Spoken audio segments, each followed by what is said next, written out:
We are going to talk about Realtor Property Resource, also known as RPR. We're going to talk about some of the basics of how to use it and how to generate reports. You can use these reports for a listing presentation, a buyer consultation, neighborhood farming. You can even use it for buyers if they want to know more about the area they're moving into, things like that. So let's get into it. You're going to start with going to narrpr.com, and to get your login, this tool is available to everyone through the NAR, so you are going to need your NRDS number to get your login set up. And if you don't know how to find that, I will provide a link for it in the description of this video. So once you log in, your homepage is going to look a lot like this. I would suggest starting up in this top left corner and going to your profile and putting in some of your contact information, your headshot, any other information that you feel is relevant, because this is going to generate on all of the reports that you create on this website.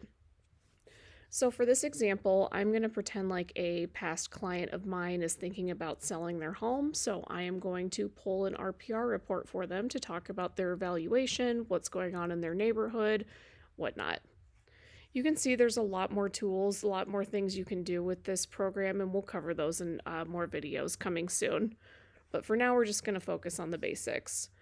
So we're going to start by searching for our property up in this top search bar up here. You can use the address, zip code, you can use the MLS ID if you're looking for an on-market property.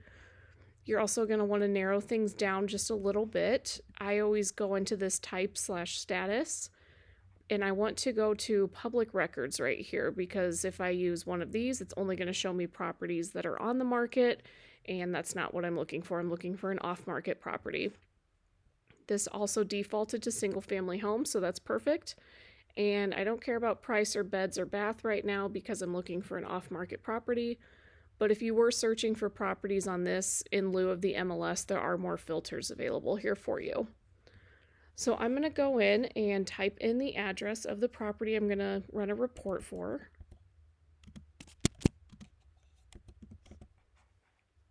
And you can see it's going to auto-populate for you. So let's just click on that right there. And that is going to bring us up to the summary page. So I'll give you a quick overview of the summary page. You can see photos. If it was previously listed, it'll show the listing photos. It's going to show you a map of where it's located. If you scroll down, you're going to get a property summary. This is going to show the RVM, which is the Realtor Valuation Model. If you hover over this little icon, it's going to tell you that this is based on estimated values from on-market, off-market properties, MLS data, things like that. It's kind of like their estimate, but it's a little more accurate. It's going to go on to some basic facts about the property, the last sales price. It's going to show their confidence in that RVM model and a range of what they think this home could be worth. It's also going to show some property facts, what they have in their database. You can always make changes over here if you think any of that's inaccurate. That's going to generate onto your reports. It's going to show some history for the property, when it was last listed. It's going to show some statistics about the area. So this is talking about Elkhorn, some estimated home values, sales prices, things like that. This is also a great tool to find school data. They've got their livability index with some population statistics, more interior and exterior features in the property, more details. You've got the owner information here, tax information, stuff from the DC assessor, from any county assessor website, and then you've also got some mortgage records, so you could get a close idea of what kind of equity they might have in their house. So let's scroll back up to the top. In this case, they're saying the RVM is $492. We might agree with that, we might not, but one quick, easy way to edit that is to go to this Refined Value tab. So let's go ahead and click on that. So this is going to be a really basic editing of the valuation.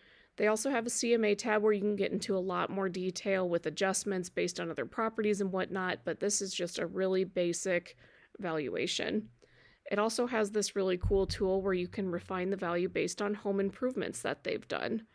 So if you click on About This Data, it's going to tell you where this information comes from, but they're essentially pulling this data from the price of the project, the current market, building materials, how that's affected other home values, things like that.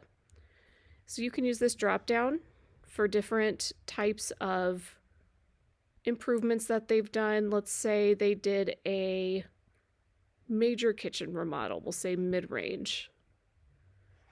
And they completed this in February of 2020.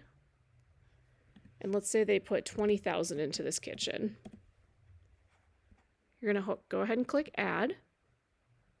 And you can see that's going to give us a $10,792 addition to the value of this property.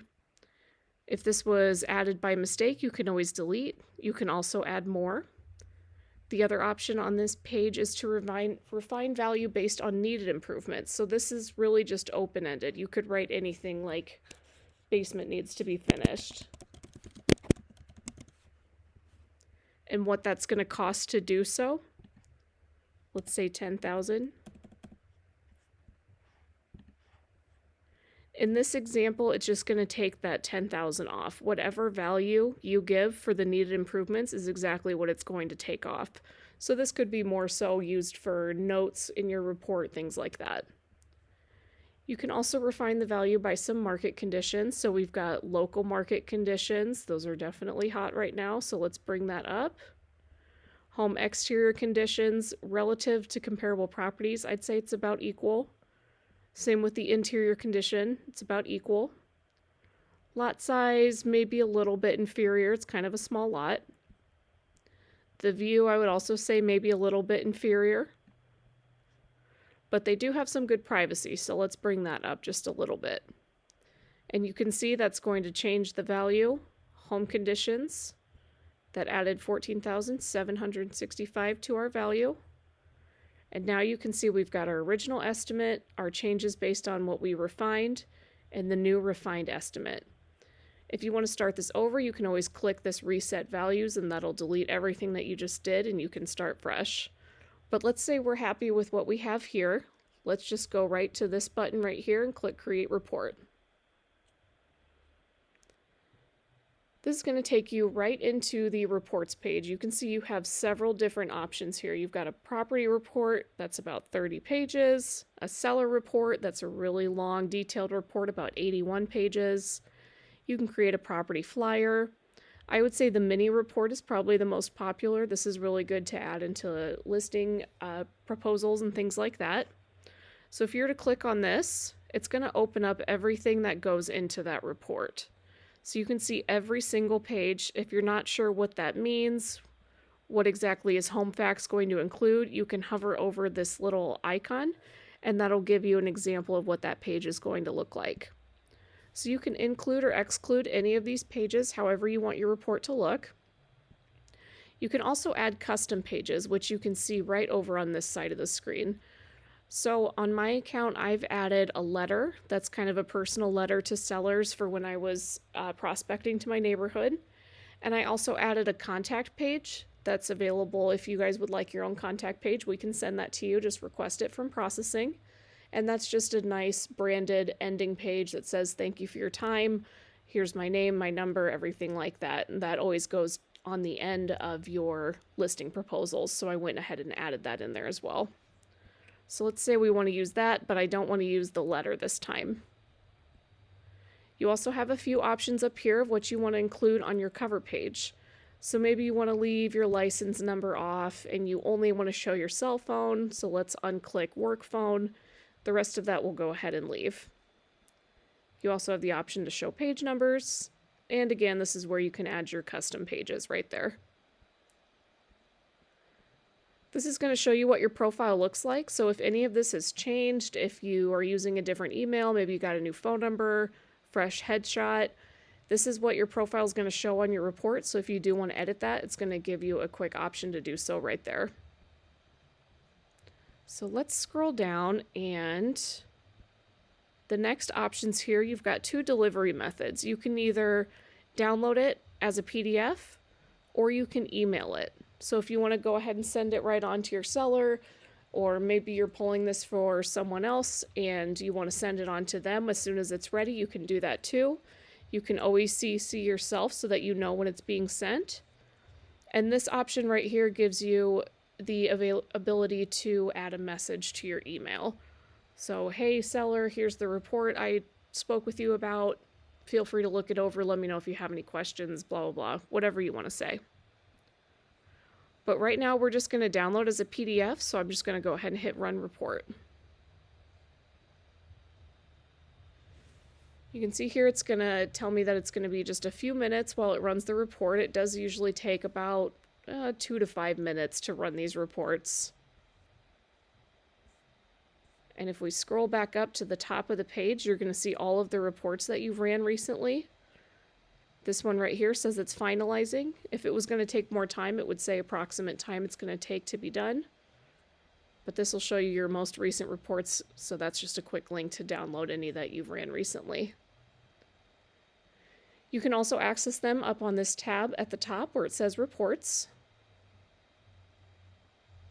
And we are looking for a mini property report. And there we go, our report is ready.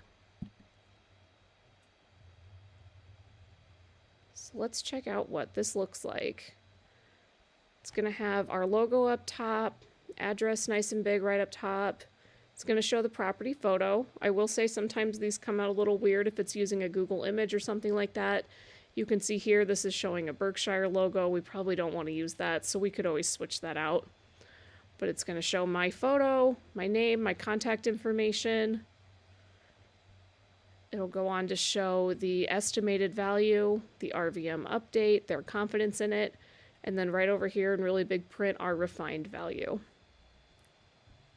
Here's some basic home facts and the items that we manually changed. It's going to show the homeowner facts, more details about the property and the livability index. Had this been listed recently with more property photos, those would all show here. Then it's going to show some estimated home values, lots of data for you guys to talk about, deed records. And this is just one of the smaller reports. This is only 12 pages. There's other reports like we saw just a minute ago where it's almost up to 83 pages. And then these are always going to end with a page about RPR, and it kind of explains to the seller or whoever you're sending these to where this information comes from, how their data is gathered, everything like that. And then here is my custom page right there, showing my name, my contact information, and a little more company branding. So from here we could download this, we can print it, we can bind it, we can do whatever we want. We can send it on with our order for a listing proposal, however you want to use it. But this is a really quick, easy way to generate some really impressive looking reports. If you guys have any questions about this or want to learn more about RPR, feel free to reach out to me anytime. I'd be happy to help. Thank you.